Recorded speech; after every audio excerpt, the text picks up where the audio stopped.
everybody, it's Matthew here, and today I thought it would be a wonderful thing to show you how to make a very simple pasta sauce. So it's fall right now. It's the time of the year where if you have gardens or if you've been to the grocery store, you may maybe see some baskets of like tomatoes, onions, all these wonderful delicious things. And maybe you buy a basket and you're like, I don't know how I'm going to use these all up so fast. Pasta sauce is a very, very easy way to do that. It's also a very fun thing to make. So today we're going to try and make some pasta sauce. Now I already got all my ingredients already in front of me. So we got our tomatoes, we've got our carrots, our celery, onions, we got some basil, some parsley, we got garlic. I even added some jalapeno peppers just for a little bit of spice. That is optional. Again, you know your children, you know your families. If you don't like heat, don't do it.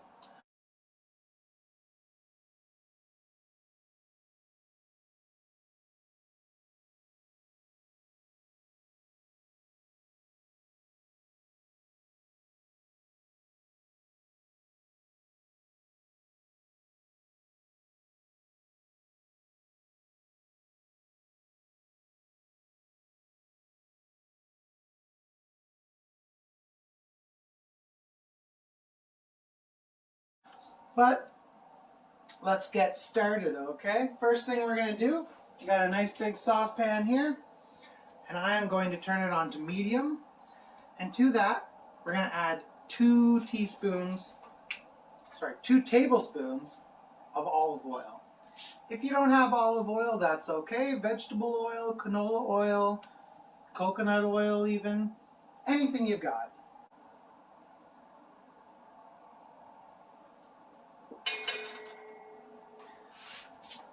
All right, we're going to let that warm up a little bit, and then when we are ready, we're going to add our carrots, celery, onions, and about half of our parsley, okay?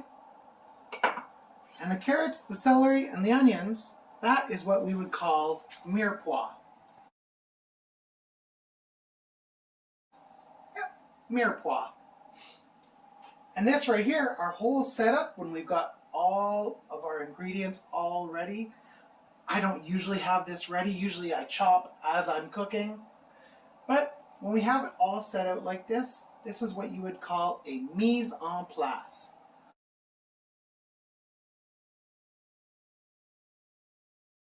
That's your setting. I know, that's just a little cooking information.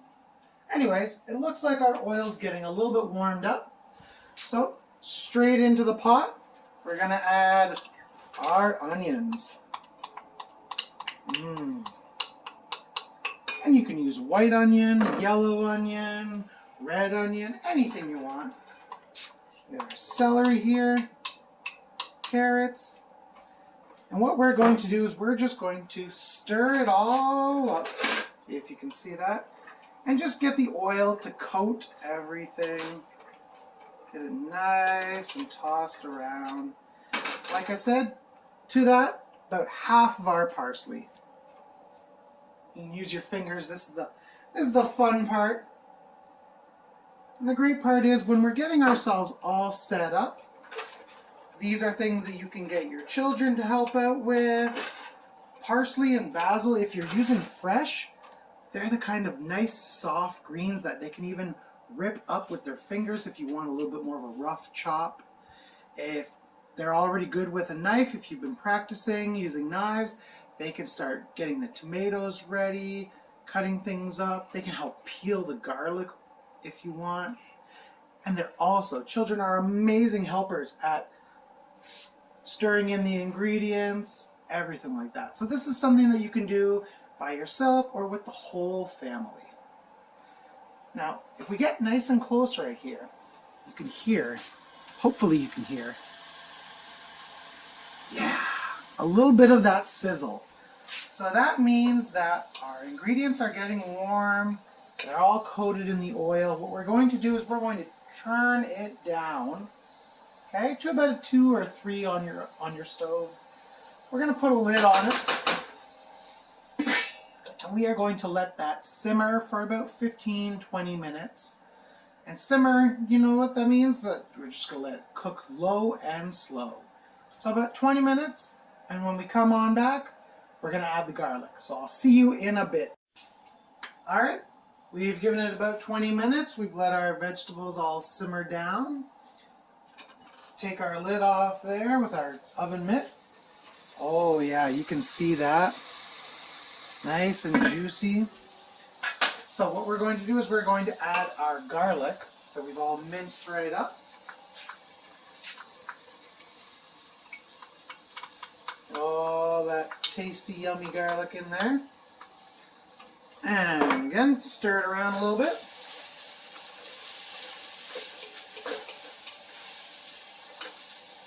And we're going to give that about 30 seconds.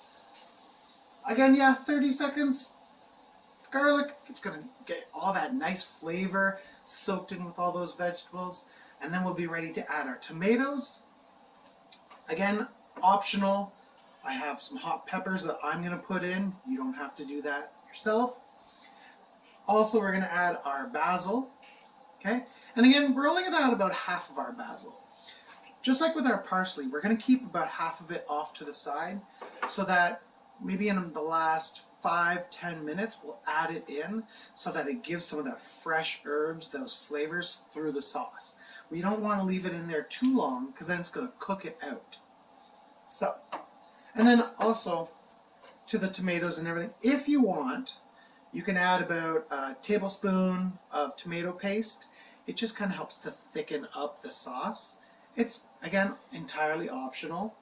I'm working with a bunch of fresh tomatoes that I wanted to use before they get spoiled. But if the sauce looks a little thin, maybe I'll add a little bit to it. Well, you can see that we've added our garlic. It's been sitting. It's probably been a good 30 seconds. So let's get adding our tomatoes. And again, you might be thinking to yourself, wow, Matthew, that's a lot of tomatoes. The recipe only called for so much. I'm actually making about a double recipe right now.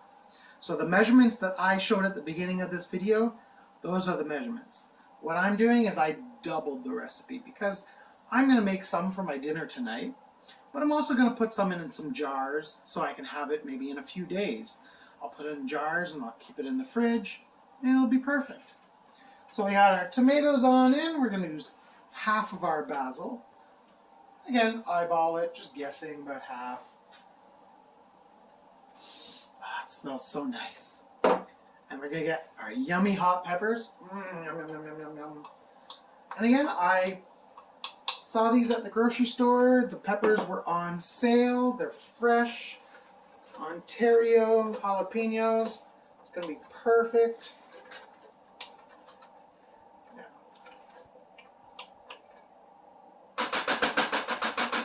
Let's get in nice and close on this. Now you can see my tomatoes here. I've used some of my Roma tomatoes that I've chopped up, but I've also got all these little cherry tomatoes. My friend came by last night. His noni, his grandmother, gave him a big basket of fresh cherry tomatoes. And they were too much for him. He didn't want them to go bad. So he brought them over to me and I said, you know what? I'm going to make sauce. So usually the recipes call that you take the skin off the tomatoes and maybe cut the seeds out. That's a whole lot of work.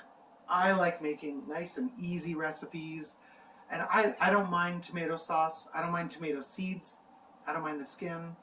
And if maybe I want my sauce to be a little bit thinner, I'll use my blender or my hand immersion blender.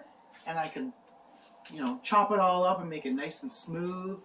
So for me, I'm leaving the tomatoes, the cherry tomatoes, whole. They'll cook down and they'll open up. And the seeds are just fine. So what we do now, we've got it still on low. We're going to put our lid right back on again after we've stirred everything up. And we're going to let that sit for another 15 minutes. Okay? 15 minutes. And then we're going to add then our last little bit of parsley, our last little bit of basil.